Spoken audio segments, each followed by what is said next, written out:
Before I just kind of jump into this, I just want to point out that regardless of whatever is decided here, I think the sign was installed with definitely great intentions. A lot of people have put a lot of time, money, and effort into the sign. And I guess to try to summarize kind of what the point of putting the I sign is, what was the goal? I think it had multiple purposes based on notes that I read from previous council meetings. I think first and foremost, we were looking for a more modern kind of upgrade to the 2D map that you have on the wall of the Bordley building at the corner of Cross and High. The sign had the capability of advertising all of our local businesses, some of whom purchased ads on the sign. I know Washington College was a big player in purchasing ad space.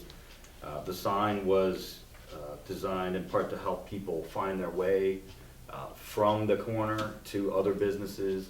It was also going to be used to promote community events, to promote the college, and I think importantly, it was kind of an experiment with interactive sign technology, which we had never tried before, especially downtown. HDC approved the location of the sign in June of 2011, and shortly thereafter, in June of 2011, the sign was installed. So the sign has been sitting there now, so you got 2011, 2012, 2013, 2014, 3.5 years. If you recall, for those of us that were around, it was really that first summer where when the heat got kind of intense and there was direct sunlight at that location without any sort of shade tarp, that problems started to arise periodically.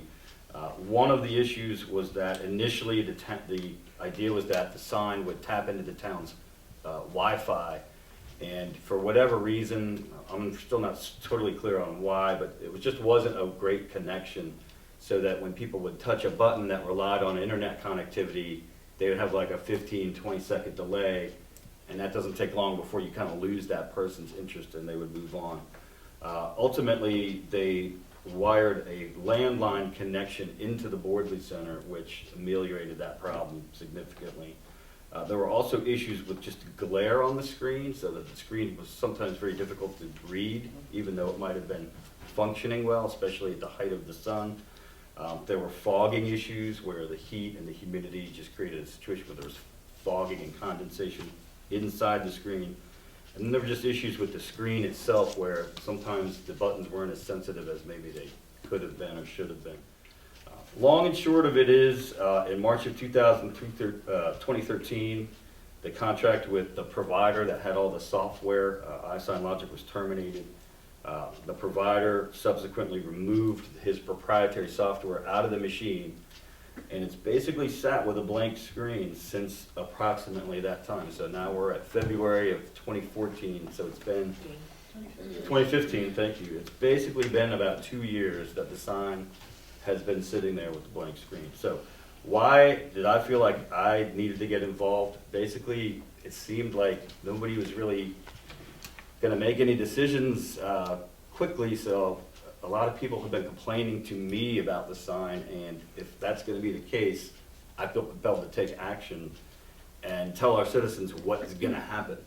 So the bottom line is, if we decide that it's a worthy effort to get that sign rebooted, it's going to take a partnership of some kind where those fees are divided amongst 2 or 3 entities. And this, I also talked with Bernadette Bowman at the Kent County Department of Tourism.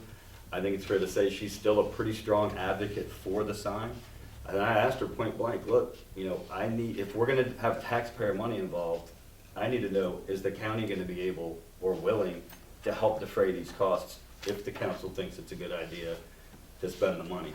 And she thinks that it would be. So I put it down here. It's possible, and of course nothing has been finalized because we haven't had a discussion yet, that there may be the possibility of a 3-way partnership between the town of Chestertown, DCA, and the Kent County Department of Tourism if we decide that we think it would be a good idea to get the sign reinstalled, that we could defray the costs somewhat. So I'm just putting that out there. Everybody pretty much agreed amongst the current officers that that location is just problematic. But the bottom line for me is, I'm somewhat impartial, but something's gotta give, because I'm not gonna be happy walking past a blank sign for another year. So the way I see it, if we want to explore the possibility of collaborating with DCA and the Kent County Tourism, we need to decide if we were to save the sign, where would it be moved to? Because we all agree that location isn't ideal. We need to figure out who maintains the programming, who's that point person.